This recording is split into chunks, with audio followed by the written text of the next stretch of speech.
Alright guys, on this video we're talking releases and how not to punch them. Give them the welcome to bow venture. By the way, welcome back to bow venture. Oh yeah.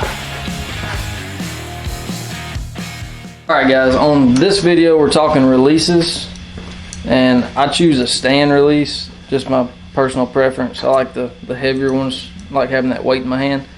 I like to run a really hot release. It's, as you can see, you barely touch that thing and it's just gone. But really hot, really crisp, no travel. I don't like any travel on my release.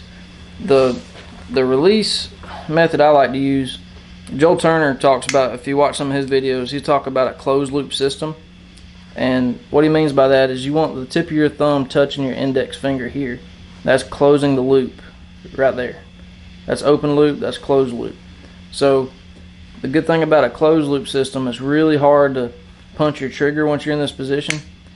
And you can, what I like to do is come into my anchor, close this loop, and as soon as the tip of my thumb touches the tip of my pointer finger there, that's kind of like my hair trigger on a rifle. You got that little silver trigger that'll come in, and the slightest bit of pressure after that, you know the shot's going. So kind of the same concept. As soon as my thumb touches there, I know the slightest bit of pressure here is going to trigger my release.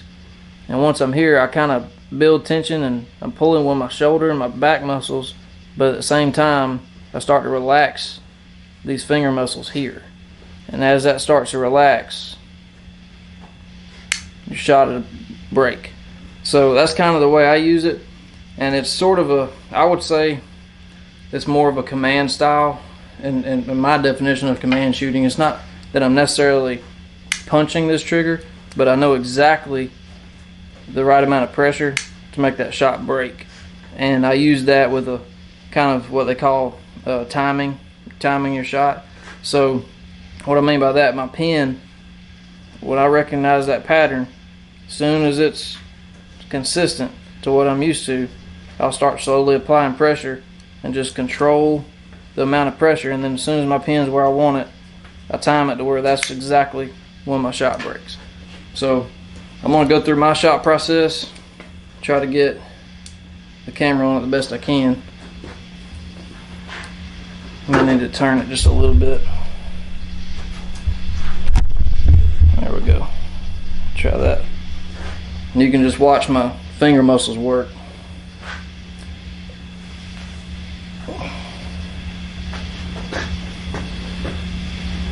So I come in the anchor, close my loop, slowly relax my fingers and pull until your shot breaks. And that's what I use most of the time when I'm shooting. And I would say it's more of a command style, but you're really able to get some consistency out of it. The more you shoot this way and the more you learn it, you can start using it in that timing method as well. So it's command, but it's controlled command. He's not going right, or even like that. So basically controlled command. All right, my turn. Let's see here. And there's a lot of ways of shooting different styles, but yeah, me and Colin's just going over our style and the way we like best. So yeah, you guys can take this and apply it to your shot process, and if it helps you, great. But you may shoot a wrist strap. We'll go over one of those in a second too. But there's multiple different ways you can shoot these. So don't think we're telling you this is the only way. These are thumb buttons today, and wrist straps. We're not going over back tension releases or anything like that. So what I like to do is I recommend this obviously for anybody watching that's highly educated on archery, but especially for kind of beginners or bow hunters that want to learn more about archery. This has really nothing to do with your activation, but I figured I'd touch on this. So real quick, this tape right here for summertime and bow hunting, because these stand releases are metal, which a lot of them are, pretty much all of them. Sweaty hands, it just keeps me nice and stuck right there, so I can relax my hand and not feel like I'm going to slip off when I got 71 pounds pulling back. But anyway, so there's 3 steps that are crucial. 3 anchoring steps that I've always gone back to, you know, and every time I shoot, I'll think about it. Hand to release, hand to face, string to face. So hand to release is, you want this release in your hand the exact same way every time. That's what archery is all about, repeatability. So you do not want to curl your hand like this and grip it too tight, because what's going to happen is when you're at full draw, it's going to take that string away from your face, and it can give some string torque. So if you'll watch right here, this is my hand pretty much straight, and then here I'm gripping it. So you see what that does to the release. It pulls it away from me. Well, it's pulling that string away from you also, which messes up a ton of stuff.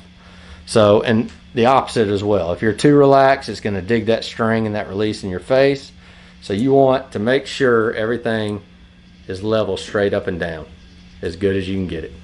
So that's hand to release. Second thing is hand to face. You want to anchor in the same exact spot every time. This might take a while to figure out, and a lot of it has to do with your peep height. You need to get that right. You need to get just your bow set up perfectly for you and figure out exactly where you're comfortable. Basically get everything in line. Anchor, peep, housing, figure out everything. And we'll get into more of that on a different video. But hand to release, hand to face, string to face. So what I like to do, and a lot of archers do, you don't want that string on the side of your nose. Can you see me, Matt? Yeah. You don't want that string on the side of your nose. I mean, if you can repeat it perfectly every single time, great. But there's a reason you see a lot of high-end archers barely touch it with the tip of their nose right there. Because the tip of your nose gives you a very repeatable feeling and spot. You can't repeat. I've seen many people shoot that go on the side of their nose like this. They'll pull back and they'll be right here one time. And then the next shot they're right here. And the next shot they're more towards the tip.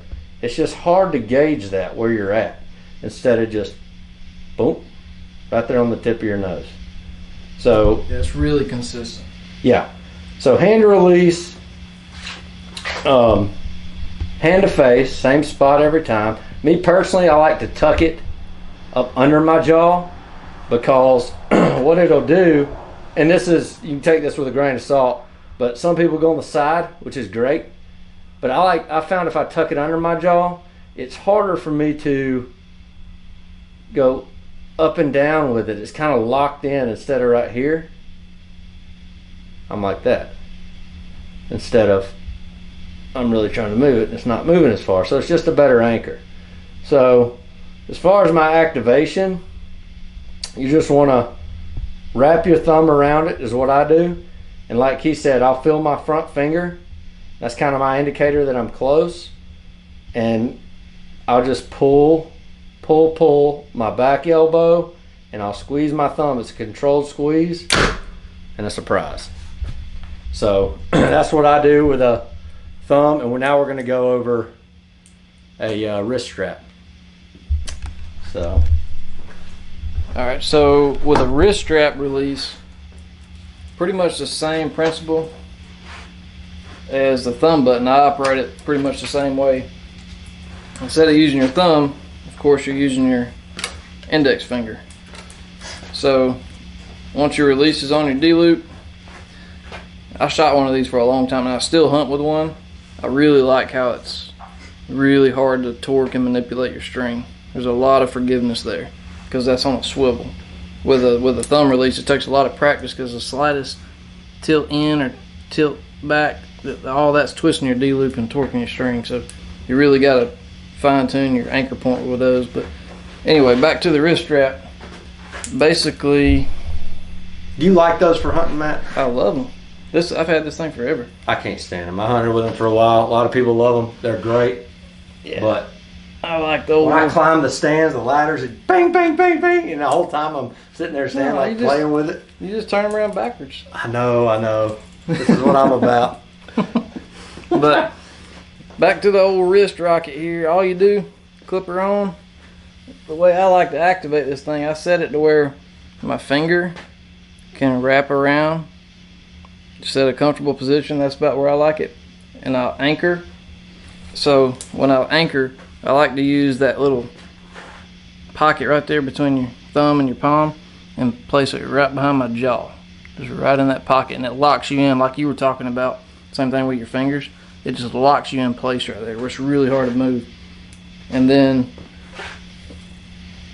once I lock in there, go ahead and cock my finger and then just pull back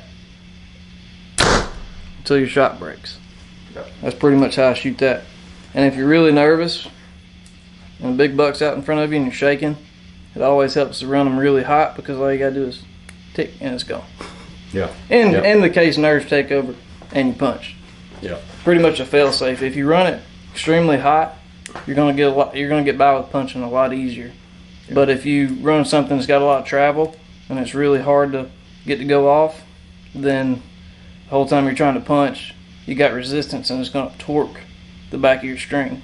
So could be setting it hot and punching is the difference between being off 2 inches or 2 feet in a lot of cases. Yeah.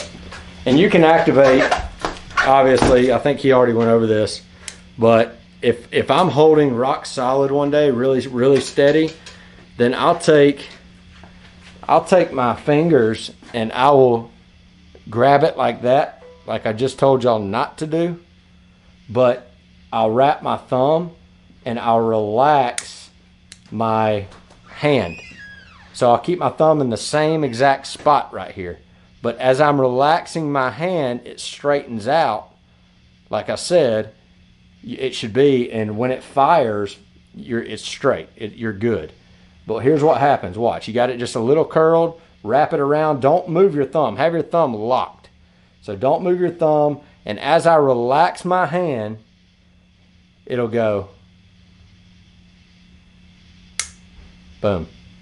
And you talk about a surprise shot. I mean, that's, if you're holding real good that day and you've practiced a lot, I would highly recommend that. Just kind of curling it a little and then relaxing your hand and that thumb. As you relax your fingers, will pull into that release. All right, guys, thank y'all so much for watching. Time to release y'all back into YouTube land.